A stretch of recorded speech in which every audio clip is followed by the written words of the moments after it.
we have right here on the line a very special guest. You may have seen him before at Ring of Honor Wrestling. He's getting ready for the final pay-per-view of the year, Final Battle, taking place right here in New York City. We're talking to Shane Taylor. Shane, how's it going, man? It's going great, man. Thank you for having me. Hey, appreciate you taking the time. I know we're a New York-based show on Manhattan Neighborhood Network. I know it might be tough for you because I'm assuming, since you're from Cleveland, you're a Cavs fan.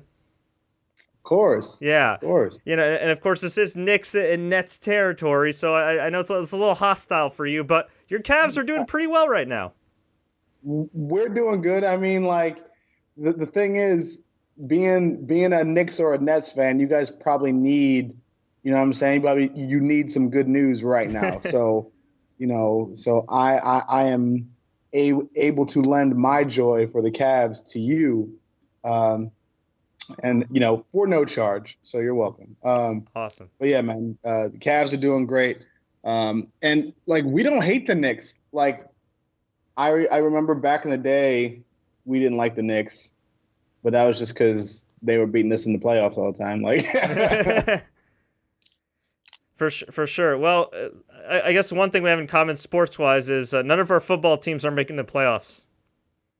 no, I don't even know if the Browns are winning a game, which is crazy. Like they were close against Green Bay, and I was hoping, but it's the Browns, man. Yeah, it's the Browns. I guess things gotta get worse before they get better. But on a lighter note, we got Final Battle coming up in just 24 Yeah. hours. Do you want to tell us a little bit about that? Because that's a little bit more positive than what's going on with Cleveland football. Oh, of course. Final Battle, of course, is Ring of Honor's biggest show of the year at the Hammerstein Ballroom, New York City. Um, Tons of incredible matches on that show. I think the main event, which is the Ring of Honor World Champion Cody, can't say his last name, Cody against Dalton Castle. That promises to be one hell of a match.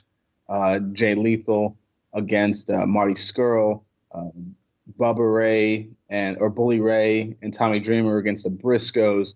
Um, just so many great matches as well as mine, which is the four-way elimination match for the World Television title with myself, Silas Young, Punishment Martinez, and of course the World Television Champion Kenny King.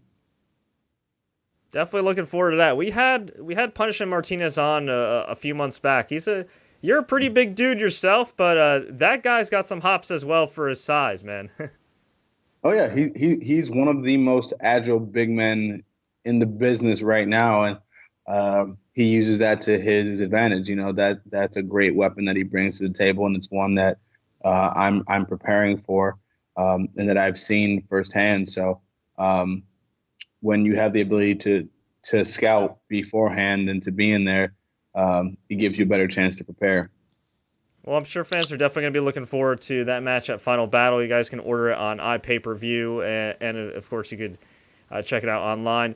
Now, man, you talk about Punishment Martinez, talk about Shane Taylor. I think of guys that kind of break the mold, that don't really fit the mold of, the typical pro wrestler for that size. Usually guys like you guys are just kind of big and plodding and do power moves, but you guys are super athletic, and I feel like right now, not just in ROH, but in wrestling in general right now, at least in North America, it's kind of like a big man Mhm. renaissance a little bit. Like, you've had Undertaker and Kane and guys like that who are great, but, you'll get, Mhm. Braun Strowman's been killing it. Keith Lee, your old tag partner's been killing it on the indies as well. I mean, I feel like there's just Mhm. an abundance of big men who can not only work, but can work beyond the box that, the traditional big man in wrestling was put in. Why do you think that is? I think it's just because there's a societal and a cultural change. People's attention spans are shorter nowadays, so you kind of have to keep them on the edge of their seat. You have to keep them focused on you, and the best way to do that is to kind of break out those showcases of athleticism. In every sport, it's going to evolve. It's going to change. You're going to have to adjust.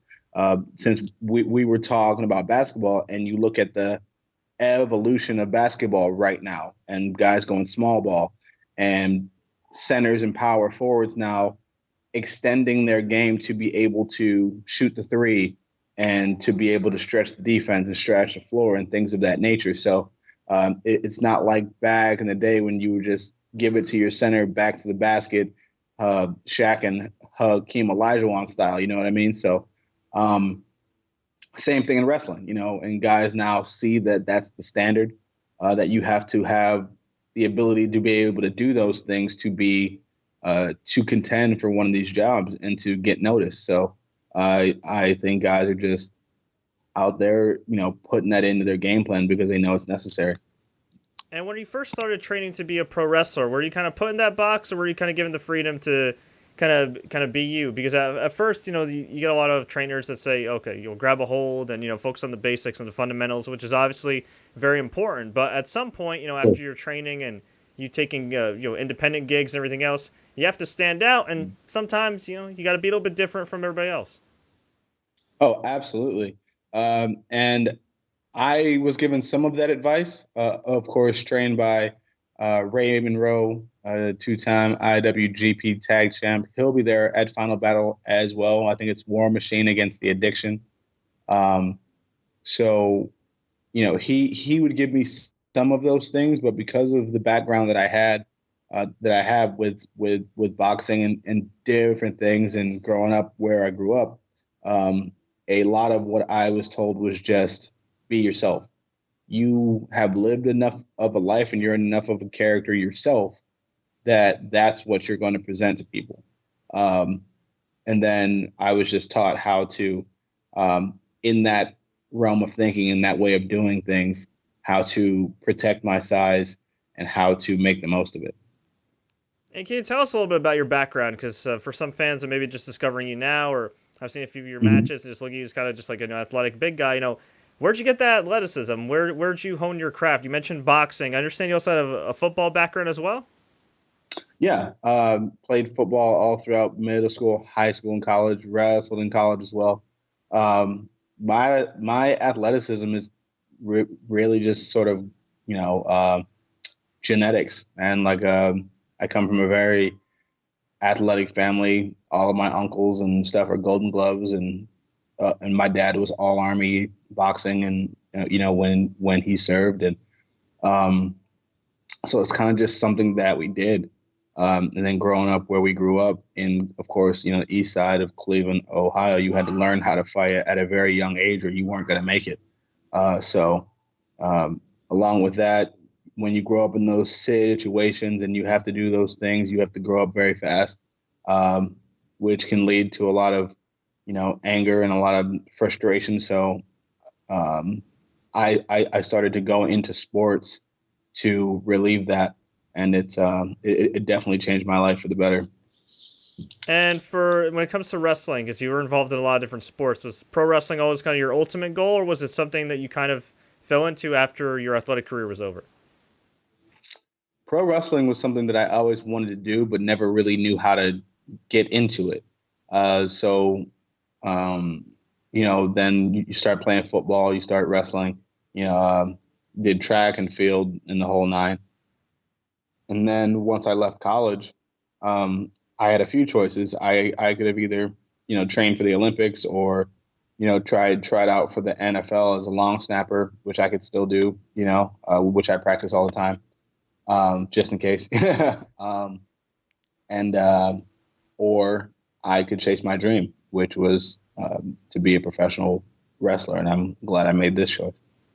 Who were some of your early influences growing up? Guys that I really liked were guys like Vader, guys like Stan Hansen, of course, The Undertaker, Bobo Brazil. I would see tapes of him. But to be able, I was never the guy with the six-pack. I've always been a big guy. I've always been a big kid. So the guys that I was relating to more were guys that I was like, all right, he doesn't have an 18-pack, but he's just a big dude who can hit hard and knock your block off. That I can do, so those were my influences, and those are some of the things that I still to this day incorporate with my move sets and how I use my strategy for my matches. Was there anybody outside of wrestling that maybe influenced you in your character, or at one point an incarnation of your character? Maybe like a musician or a rapper or an actor, somebody that you kind of took some elements of their character and made it your own?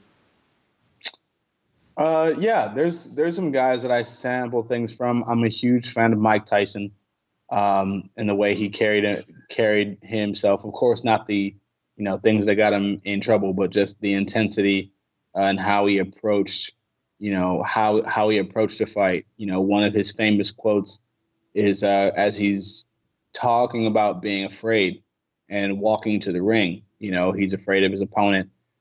He's envisioned him losing to this guy. He's envisioned this guy hurting him. And while he's still doing that, he's still supremely confident in his own ability. And as he walks to the ring, he grows more and more confident. As he walks to the ring, he continues with each step to become more and more confident. When he steps through the ropes, he's a god. No one can touch him. To have that faith and that confidence in your abilities and to be that strong-willed and that strong-minded is something that I take that I sample and that I draw from. Other guys like Floyd Mayweather, to be able to be the ultimate showman, and still be a master of your craft. Guys like Roy Jones, and outside of combat sports, you look at a guy like DMX, one of, if not the most underrated rapper in history, in my opinion. To be able to have range to the things that you say, do, the things that you act on, the things that you're about, whether or not other people understand them or not, that's still your lane, and that's still, and you're still being the best that you can possibly be. Very cool. No, I love DMX. Have you heard? Please tell me you heard the Rudolph the Red-Nosed Reindeer. Oh my God! But that's what I mean. That's exactly what I'm saying. There's not too many guys that can make Rudolph the Red-Nosed Reindeer sound tough. You know what I mean? He's one of those guys. Shout out to Yonkers, by the way, too, since we're going to be in New York. But yeah, that's. I mean, the guy can talk about everything. The craziest stuff, and then make you cry in the very next song talking about his grandmother, because you can relate to that. So he's one of the best for sure. And you mentioned growing up in the east side of Cleveland, the tough side. You had to grow up relatively quickly, and then off air we were talking about how now you're living in Houston, and how you're or in the suburbs of Houston, and how it's kind of surreal for you, to go from where you're at in Cleveland to Houston right now, and having a steady pro wrestling gig, wrestling all over the country. How important is it for you to not only maintain that perspective, but also be able to pass it along to other kids, growing up, whether it be in Houston or Cleveland or other areas that, aren't so great in certain parts, and be able to give them hope? And that is what I'm all about. There's so many things. Perspective is everything, man. And there are so many things that people see and kids see that lead them down a path of destruction that other people make money off of, and I'm just not about it. The cycle has to stop somewhere. Someone has to be the one to say I'm not going to let that continue to happen. And so every time I'm out there performing, or any time that I get to go to a school and talk to kids, I use myself as the example to go, there are different options. There are different routes. There are different ways to carry yourself. You don't have to believe that the only thing that you can be good at is the most destructive aspects of our culture.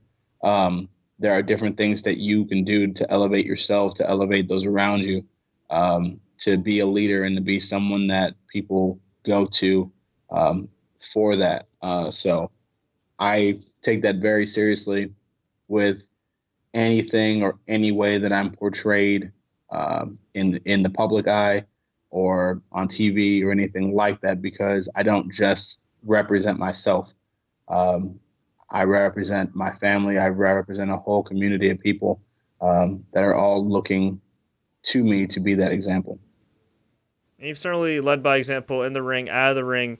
In the ring, you've had a pretty good year, and you had a big match earlier this year with Hiroki Gotoh, who's veteran of New Japan Pro Wrestling, multi-time champion. This guy, a couple years back, some younger fans may remember, had an awesome feud with Nakamura.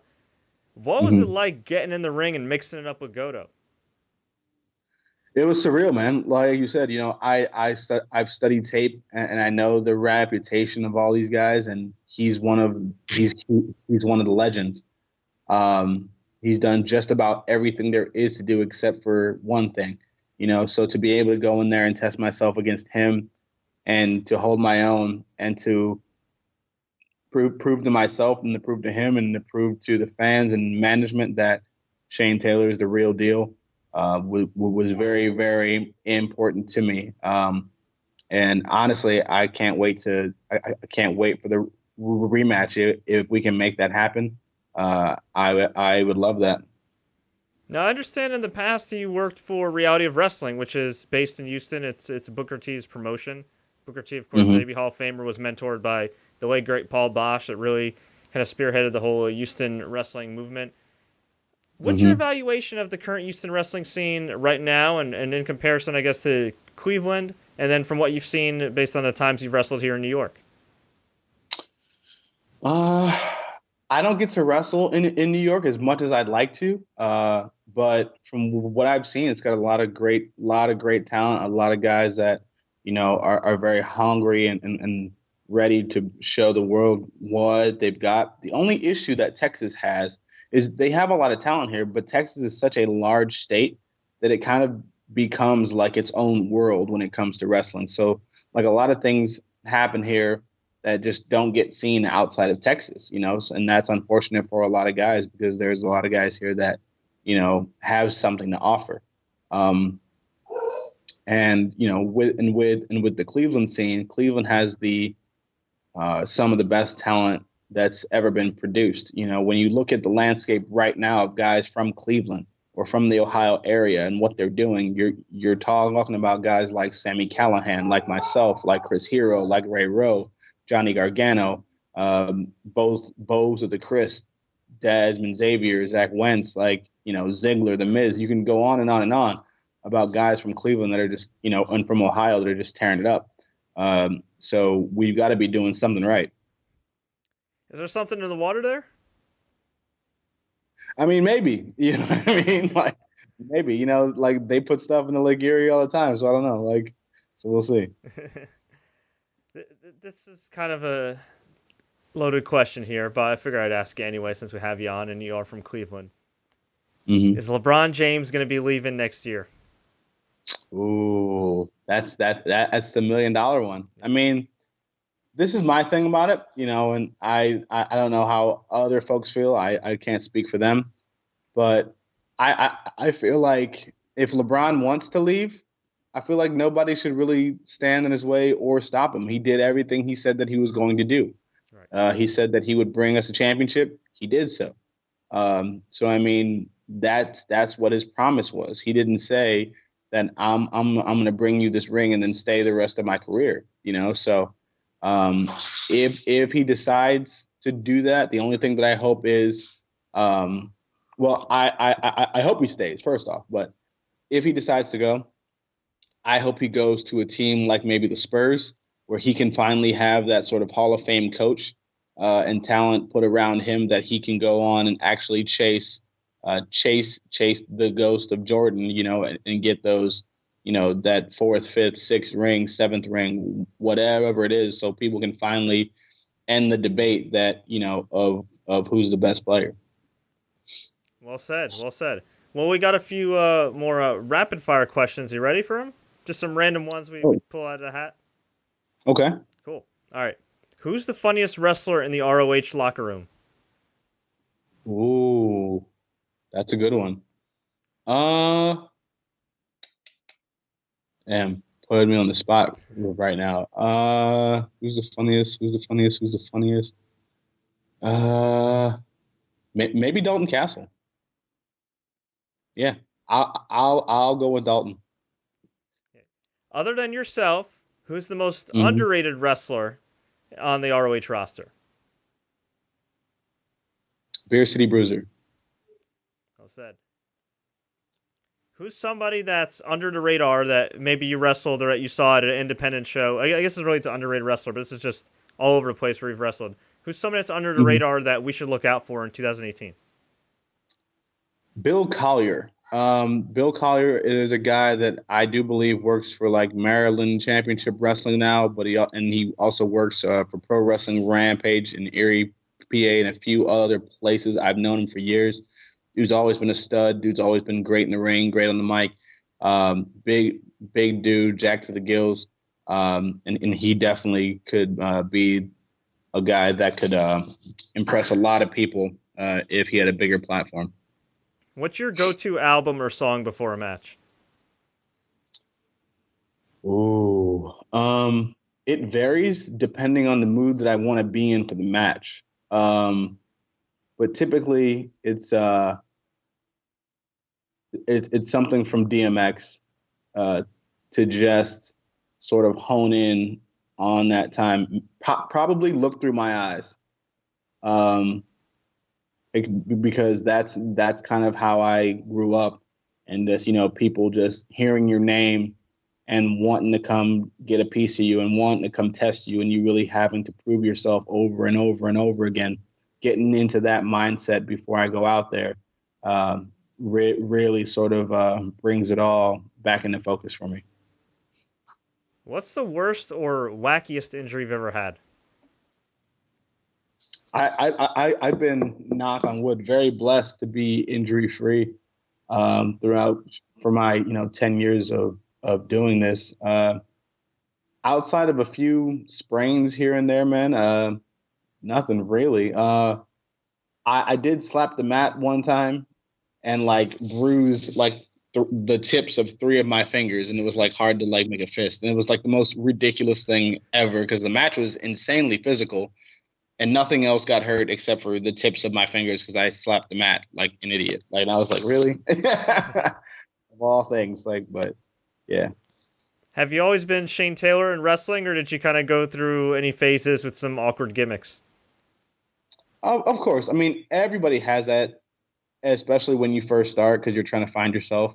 When some of the first ones that I came up with were like T-Bone or like Jack Frost, and just those weren't me and they didn't fit. But once I decided to be Shane Taylor and understand that I was just presenting really sort of who I was and just turning the volume up, then it was very easy from there to make the character relatable to people and to have them love me or hate me. What's your long-term goals, man? What's your goals for 2018 and beyond? My goals for 2018 and beyond are to dominate Ring of Honor and completely own everything. I've gone on record as to say I'm very greedy when it comes to that, and I have a strong fire inside of myself to be able to prove people wrong, and also to prove a lot of people right. Kevin Kelly tweeted that he believes that I'm going to be the breakout star in Ring of Honor for 2018, and I told him that I was going to make him look like Nostradamus, and I fully intend to. I want every championship. I want every accolade, and ultimately, one of my biggest goals is to go to New Japan Pro Wrestling as well, and to compete there. And competing in both places in Japan and with Ring of Honor, as well as other places around the world, is where I want to be. And I think long-term goal is to be able to use that platform to be able to instill that hope that we talked about earlier, and maybe set up some sort of training center or do something to be able to help my community, and to be able to maybe even retire back in Cleveland and bring it full circle. Shane, that's awesome, man. Kicking ass in the ring, paying it forward, out of the ring. We really do appreciate the time. Wish you the best of luck in Final Battle. Before we let you go, where can fans find you online, and where can we find you in the ring? Appreciate you for having me again. Yes, Twitter and Instagram, please, at Shane216 Taylor, ProWrestlingTees.com/Shane Taylor, all lowercase. You'll be able to find me anywhere that Ring of Honor is. Also, Wildcat Sports in New Orleans, VIP Wrestling in Dallas, and a few other places here and there. But definitely check me out at Ring of Honor. Go to rohwrestling.com. The new Shane Taylor T-shirt is out, so go get that. And this Friday night, Final Battle. I do think it's a 9 p.m. bell time, if I'm not mistaken. Yes, order that. Go to rohwrestling.com or watch it on the Fight TV app. Whatever you decide to do, check out the best wrestling on the planet. Oh yeah, and don't forget to bump some DMX when you get your Shane Taylor T-shirt. Oh, for sure. You have to. You have to. Great. Thanks so much, Shane. Appreciate it. Thank you, brother. Appreciate you.